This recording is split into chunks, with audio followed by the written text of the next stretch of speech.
Trevor had been my best friend since fifth grade. We grew up playing baseball in his backyard, studying for tests together, spending summers at the lake. He was more than a friend. He was my brother. His little sister Amber first watched her grow up too.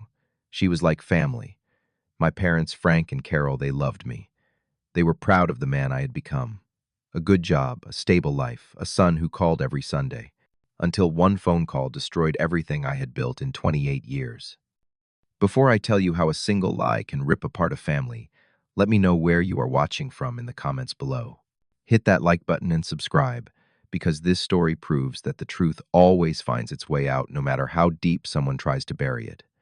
Now let me take you back to the day my world fell apart. I was 28 years old, working as a software engineer in Seattle.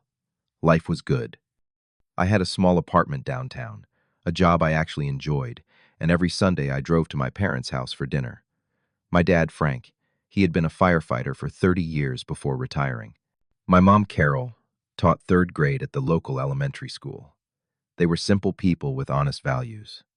They raised me to tell the truth, work hard, and treat people with respect. Trevor and I still hung out regularly. We would grab beers after work, watch Seahawks games together, talk about life. Nothing had changed between us since we were kids, except now we drank beer instead of soda and talked about careers instead of video games. His sister Amber was 24, fresh out of college with a marketing degree. She had just started working as a marketing assistant at some tech startup downtown. I remembered when she was just a little kid following us around, wanting to play whatever game we were playing. Trevor used to get annoyed, but I always thought it was cute. She looked up to us, but lately, I noticed Amber had been texting me more often. Nothing weird, just random messages. "Hey Harry, how are you?" Or "saw this meme and thought of you." I always replied politely. She was Trevor's sister. I was not going to be rude, but I kept my responses short and friendly. Just being nice. Trevor had joked about it once. We were watching a game at his place, and Amber walked through the living room. After she left, Trevor laughed and said, "My sister has a crush on you, man." I laughed it off. "She's just being friendly," I said. "She has known me forever." Trevor shrugged. "Yeah, maybe, but I see how she looks at you." I did not think much of it. Amber was like a little sister to me. That was all. Then came that Friday night. Trevor called me around 7. "Want to grab drinks at Murphy's bar?" Murphy's was our usual spot. Good beer, good wings, sports on every screen. "Yeah, I will be there in 30, I told him. When I arrived, Trevor was already at our usual table, and sitting next to him was Amber. I was surprised. Trevor had not mentioned she would be there. "Hey, Harry," she smiled, moving over to make room. "Hope you do not mind. I just finished a rough week and needed to get out." "Of course not," I said, sitting down across from them. Throughout the night, I noticed Amber was drinking more than usual. She kept ordering cocktails, laughing louder, leaning closer when she talked. At one point, she tried to sit next to me instead of next to Trevor. I felt uncomfortable. I kept the conversation. General talked mostly to Trevor, tried to keep things normal. Around 11, Trevor looked at his sister. "Amber, you are drunk. Let me take you home." She protested, but Trevor was firm. "Come on, you have had enough." He looked at me. "Sorry to cut the night short, man." I waved him off. "No worries. Get her home safe." I watched them leave, then finished my beer and drove home alone. The next morning, I woke up to a text from Amber. "Thanks for last night. I had fun." I stared at my phone, confused. "Thanks for what," I typed back. A simple response. "No problem. Hope you are feeling okay today." That was it. But something felt off. Why was she thanking me? I was not the one who took her home. I pushed the feeling aside and went about my weekend. 2 weeks passed. Normal life. Work, gym, hanging out with friends. Then came that Sunday. I was at my parents' house for our weekly dinner. Mom had made pot roast. Dad was telling stories about his firefighting days. Everything was perfect. Normal. Safe. Then my phone rang. Trevor's name flashed on the screen. "Hey man, what's up?" I answered. His voice sounded strange, shaky. "We need to talk. Now." My stomach dropped. "What's wrong?" I asked. "Just come outside," he said. I excused myself and walked out to the front porch. "Trevor, what is going on?" I asked. There was silence on the other end. Then he spoke and his voice was cold. Amber is pregnant. My mind went blank. Okay, I said slowly. Congratulations, I mean, who is the father? Another pause. She says it is you, Harry. The world stopped spinning. What? That is impossible. We never... I could not even finish the sentence. She said it happened that night at the bar, Trevor continued. She said you took her home. No, Trevor, you took her home. I went straight to my apartment. I never touched her. My voice was rising. Are you calling my sister a liar? His tone was sharp now. Defensive. She is crying right now, Harry. She has a pregnancy test. She has proof she is pregnant. And she says you are the father. My head was spinning. This is insane. This is not real. We need to talk face to face. Trevor's voice was ice. Yeah, we do. Tomorrow. My parents' house. 10 a.m. He hung up. I stood there on my parents' porch phone in my hand, feeling like I had been hit by a truck. My dad opened the door. Everything okay, son? I turned to look at him. I did not know what to say. The next morning I drove to Trevor's parents' house with my hands shaking on the steering wheel. I had barely slept. My mind kept replaying that night at the bar. Nothing happened. Absolutely nothing. Trevor took Amber home.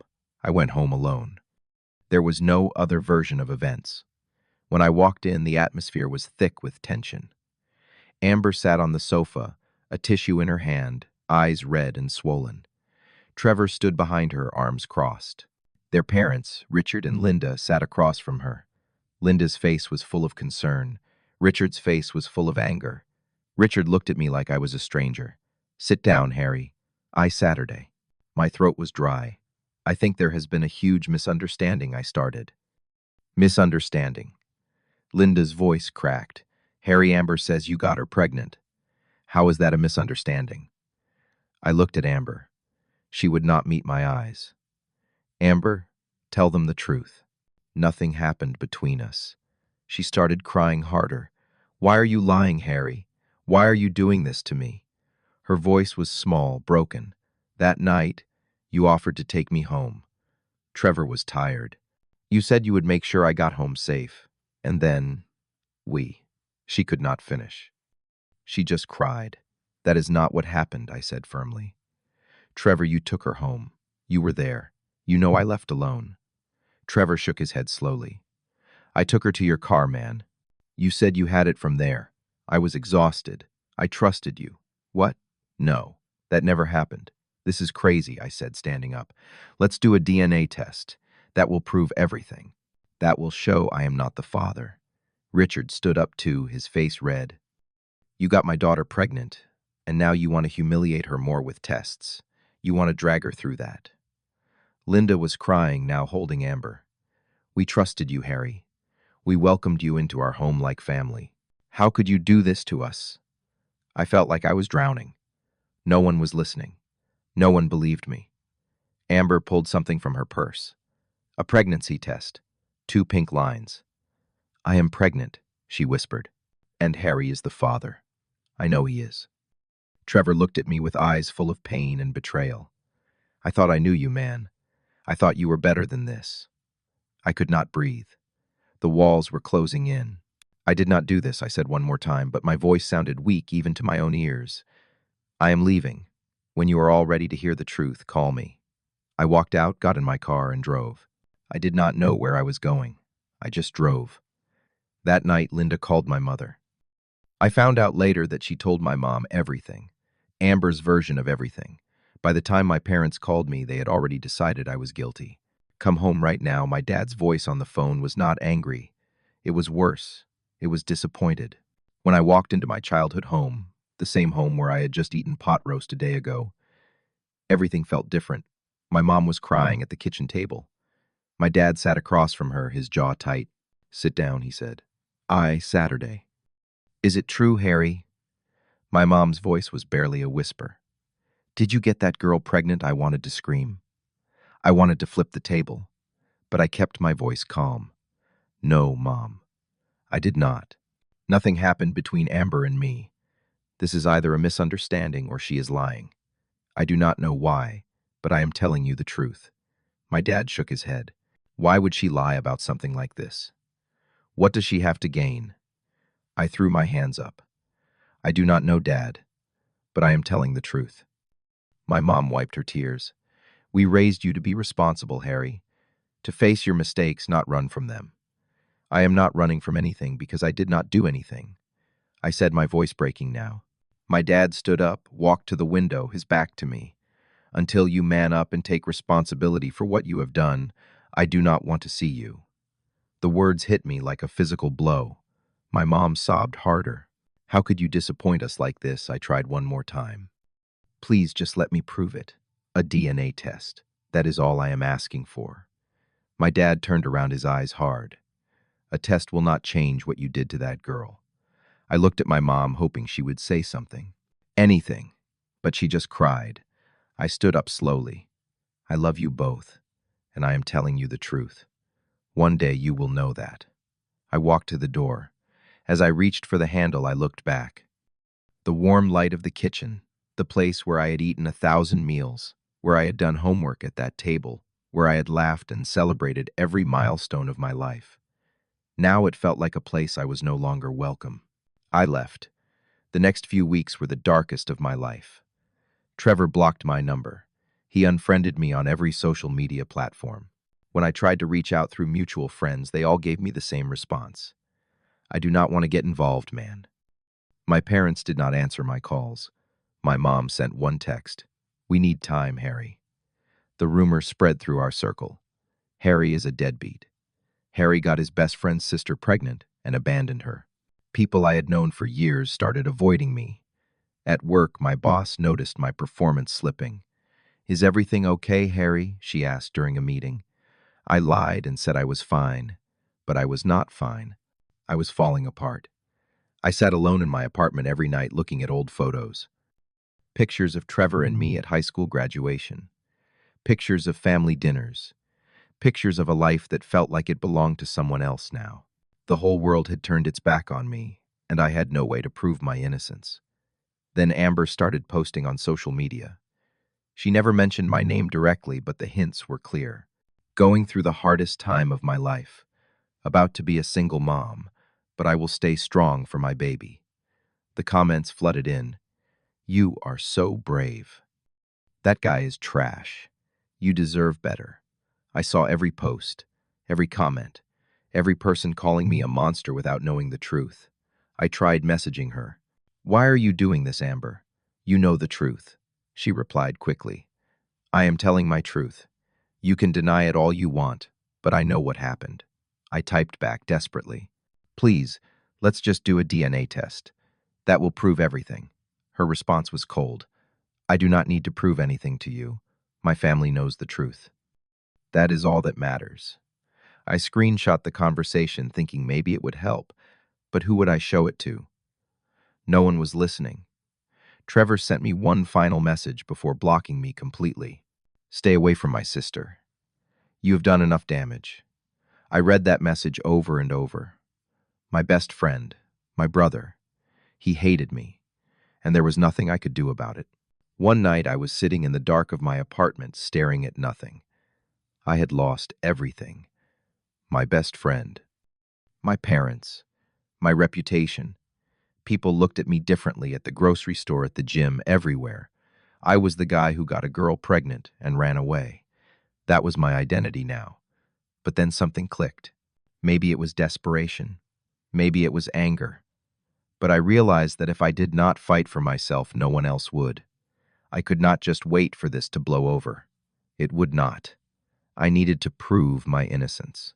And to do that, I needed to think. I started going through everything in my mind. If Amber was lying, there had to be a reason. People do not just make up pregnancy accusations for no reason. I opened my laptop and started looking through Amber's social media more carefully. I went back months scrolling through her posts and pictures. Then I saw something. About 3 or 4 months ago, Amber had posted several pictures with a guy. They were at restaurants, at the beach, at concerts. She had tagged him. Kyle Rodriguez. I clicked on his profile. He worked at the same company as Amber. In his older posts, his relationship status said in a relationship. But about 2 months ago, it changed to, it's complicated. Right around the time this whole nightmare started. I took screenshots of everything. Then I noticed something else. Some of Amber's older posts with Kyle had been deleted recently, but I had the screenshots. I started building a timeline. If Amber had been dating Kyle and the relationship ended badly, maybe that explained the pregnancy. Maybe Kyle was actually the father. I needed to talk to Kyle, but how I did not know him. I went through our mutual friends on social media until I found someone. Brandon. He had gone to college with both Amber and Kyle. I called him. Brandon, this is Harry. I know this is random, but I need your help. Brandon was hesitant at first, but when I explained everything, he was shocked. Wait, Amber told everyone, you are the father. That is insane. I thought it was Kyle's baby. My heart started racing. What do you mean you thought it was Kyle's? Brandon sighed. Dude, Amber and Kyle were serious. Like really serious. They dated for almost a year. Everyone knew about them. But they had this huge breakup like 2 months ago. It was messy. Do you know what happened? I asked. Not all the details, Brandon said, but Kyle was really hurt. He told me Amber had done something. I do not know, something that broke his trust. He did not want to talk about it. I took a deep breath. Brandon, can you help me get in touch with Kyle? I need to talk to him. Brandon paused. Yeah, man. This has gone too far. I will text you his number. 2 days later, I met Kyle at a coffee shop downtown. He walked in looking wary, like he did not know what to expect. I stood up and shook his hand. Thanks for meeting me. He nodded, sitting down. Brandon told me what happened. I had no idea Amber was blaming you. That is messed up. We sat down and I let him talk. Kyle told me everything. He and Amber had been together for a year. They were happy. He loved her. About 3 months ago, Amber told him she was pregnant. Kyle was scared but ready to step up. He wanted to be a good father. He started making plans, looking at bigger apartments, thinking about the future. But then about 2 months ago, Kyle saw something on Amber's phone. Messages between Amber and her best friend. In those messages, Amber talked about me. I wish it was Harry's baby, not Kyle's, she had written. Harry is the kind of man I actually want to be with. Kyle confronted her. They fought. It was ugly. Kyle told her, if you want Harry so badly, then go be with Harry. But I am not raising a kid with someone who wishes I was someone else. Amber cried and begged him not to leave. But Kyle's trust was shattered. He broke up with her. I told her I would still support the kid financially, Kyle said, his voice heavy, because that is the right thing to do. But I could not be with her anymore. He looked at me, his eyes sad. I had no idea she would do this to you, though. The baby is mine, Harry. I know it is. We were together for months. You and Amber were never even. Never, I confirmed. Not once. Not ever. Kyle shook his head in disbelief. This is crazy. She has gone too far.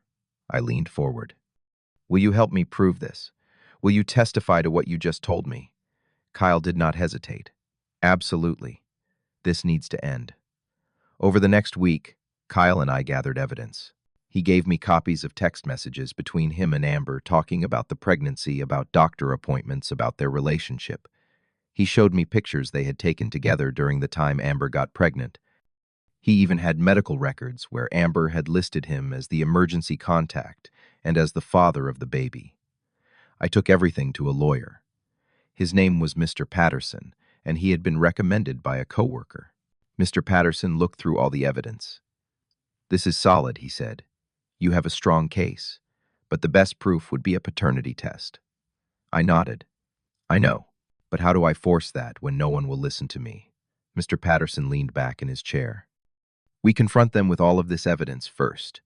We show them that Amber's story does not add up. We show them Kyle's testimony. Then we demand a paternity test. If they refuse, we take legal action. I felt hope for the first time in weeks. Let's do it. I drafted an email to both families. To Trevor's parents, Richard and Linda. To my own parents, Frank and Carol. The subject line was simple. The truth about Amber's pregnancy. In the email, I wrote that I had evidence that would prove my innocence, and I requested a meeting at Mr. Patterson's office. I gave them a date and time. Please come.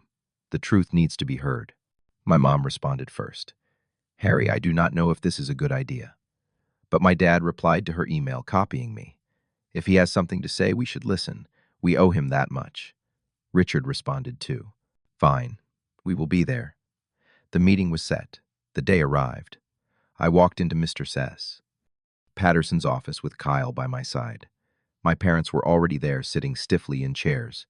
Trevor's family arrived a few minutes later.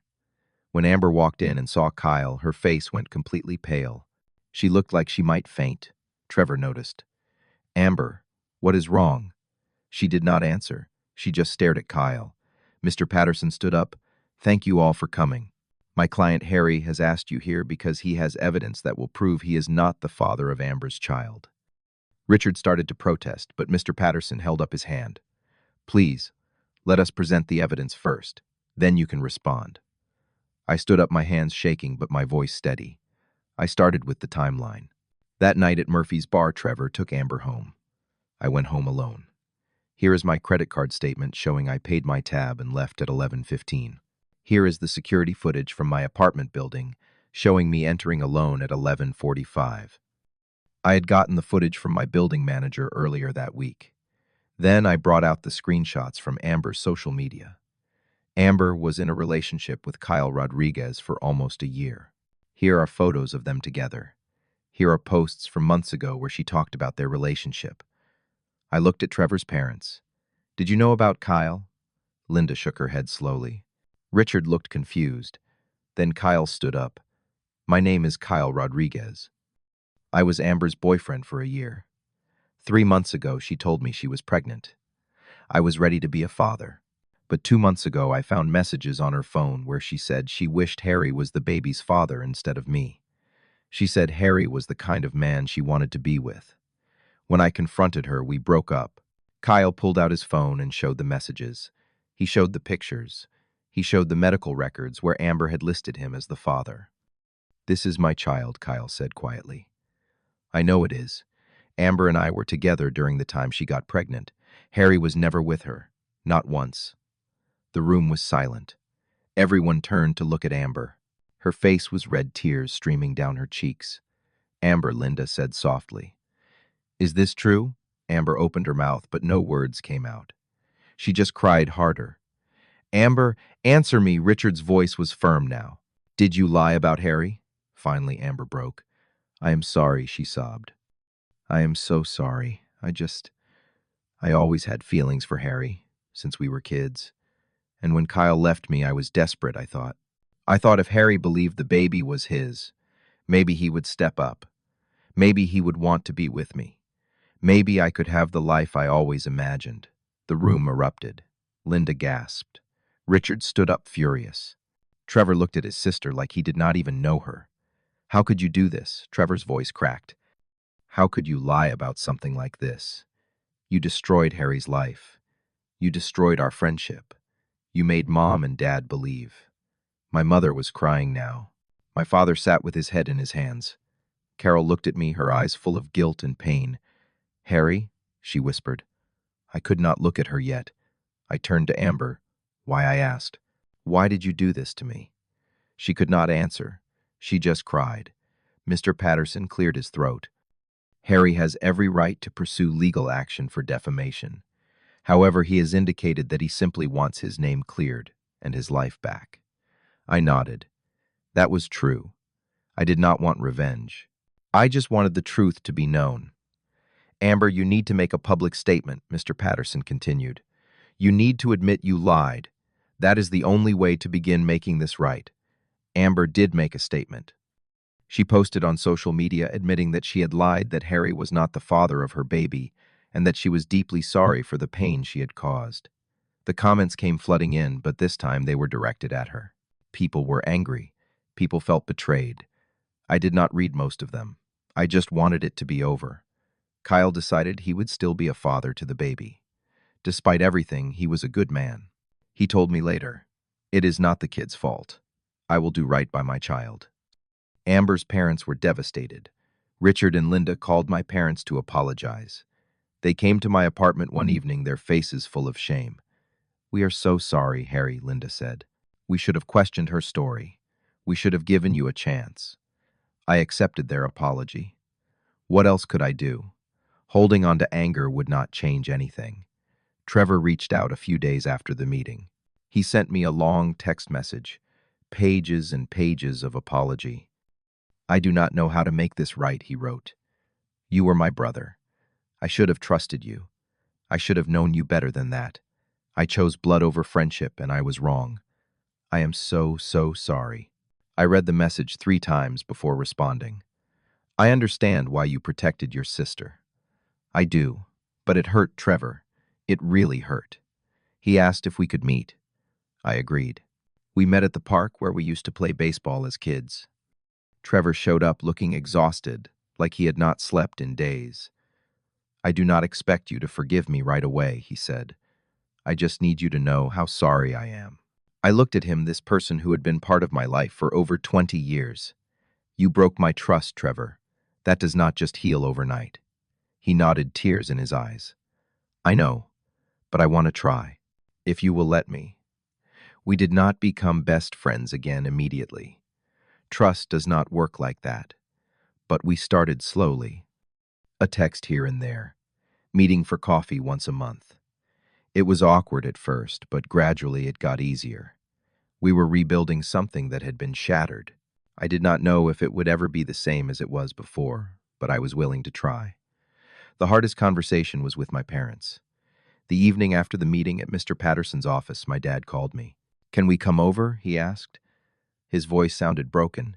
"Yes," I said. When they arrived at my apartment, my mom immediately hugged me. She held on tight and cried into my shoulder. "I am so sorry, baby. I am so, so sorry." We sat down in my small living room. My dad looked older than I had ever seen him look. "I failed you," he said. "As a father, my job is to believe in you, to stand by you, and I did not do that." I felt tears burning in my own eyes. "It hurt, Dad. When you told me not to come home, it felt like my whole world ended." "I know," he said, his voice thick with emotion. "I let fear and disappointment cloud my judgment. The evidence looked bad, and I reacted instead of trusting the man I raised. That was wrong." My mom reached over and took my hand. "Can you forgive us?" she asked. I looked at both of them. These were the people who had raised me, who had taught me right from wrong, who had been there for every important moment of my life until this one. "I already have," I said, and I meant it. Forgiveness did not mean the hurt disappeared, but it meant I was not going to let that hurt define the rest of our relationship. We talked for hours that night, really talked. About trust, about assumptions, about how quickly we can lose sight of what matters. From now on, my dad said, we communicate. No matter what, even when things look bad, we talk. I agreed. Sunday dinners started again. At first, they were quiet, a little uncomfortable, but slowly, things began to feel normal again. My mom made pot roast. My dad told his firefighting stories. We laughed. We remembered what family was supposed to feel like. But things were different too. We were more careful with each other now, more aware of how fragile trust can be. A few months later, Trevor and I went to a Seahawks game together. It was the first time we had done anything like that since everything happened. We did not talk much about Amber or the whole situation. We just watched the game, ate hot dogs, and yelled at the ref like we used to. On the drive home, Trevor said, "Thanks for giving me another chance." I glanced over at him. "We have been through too much to just throw it all away," I said. "But it is going to take time." He nodded. "I know. I will wait as long as it takes." Amber had her baby, a little boy. Kyle sent me a picture once. He looked happy holding his son. "Being a dad is harder than I thought," he wrote, "but it is worth it." I was glad Kyle was stepping up. That kid deserved a good father. As for Amber, I heard through Trevor that she was in therapy trying to work through why she had done what she did. I hoped she found peace. Not for me, but for her and for her son. As for me, I learned a lot from this whole nightmare. I learned that trust is incredibly fragile. It takes years to build and can be destroyed in seconds by a single lie. I learned that the truth does matter even when everyone around you stops believing it. I learned that standing up for yourself is not about being aggressive or confrontational. It is about being persistent and believing in your own integrity, even when no one else does. I learned that forgiveness is not about forgetting what happened. It is about freeing yourself from the weight of anger and bitterness. My parents hurt me deeply when they turned their backs on me. But holding on to that hurt would have only damaged me further. Forgiving them was not saying that what they did was okay. It was saying that I was not going to let their mistake poison the rest of our relationship. I also learned to protect myself better. I am more cautious now about who I trust and how much of myself I give to others. That does not mean I have become cold or cynical. It just means I have boundaries now. I pay attention to red flags. I do not ignore my instincts when something feels off. But maybe the most important thing I learned is that you have to be your own advocate. When everyone else doubts you, when the whole world seems to turn against you, you have to know your own truth. You have to stand firm in it. Because at the end of the day, you are the only one who truly knows what happened. And that truth is worth fighting for no matter how hard the fight becomes. Life moved on. I got a promotion at work. I started dating again, though. I was more careful this time. I made new friends, people who did not know anything about the drama that had happened. I rebuilt my life piece by piece. Some relationships were salvaged. Others were lost forever. But I survived. And more than that, I grew. Sometimes late at night, I still think about how close I came to losing everything over a lie. How one person's desperation and dishonesty nearly destroyed my entire life. It makes me angry sometimes, but mostly it just makes me grateful. Grateful that the truth did come out. Grateful that I did not give up. Grateful that I fought back. I see Trevor occasionally now. We will never be as close as we were before. Too much has happened. But we are rebuilding something. It is different, but it is real. My parents and I are closer now than we have been in years. The crisis, as painful as it was, forced us to communicate better and appreciate each other more. As I sit here now reflecting on everything that happened, I realize that life does not always go the way you plan. People you trust can hurt you. Lies can spread faster than truth. And sometimes you will find yourself completely alone fighting a battle that seems impossible to win. But here is what I want you to take away from my story. Sometimes the people closest to you can hurt you the most. But that does not mean you should stop trusting everyone. It just means you should trust yourself first. Because at the end of the day, you are the only one who knows your truth. And that truth is worth fighting for. So let me ask you, have you ever been falsely accused of something? How did you handle it? Drop your story in the comments below. And if this story resonated with you, hit that like button and subscribe for more real-life stories. Share this video with someone who needs to hear it. Thank you for watching. And remember, the truth always finds its way to the light. Stay strong out there.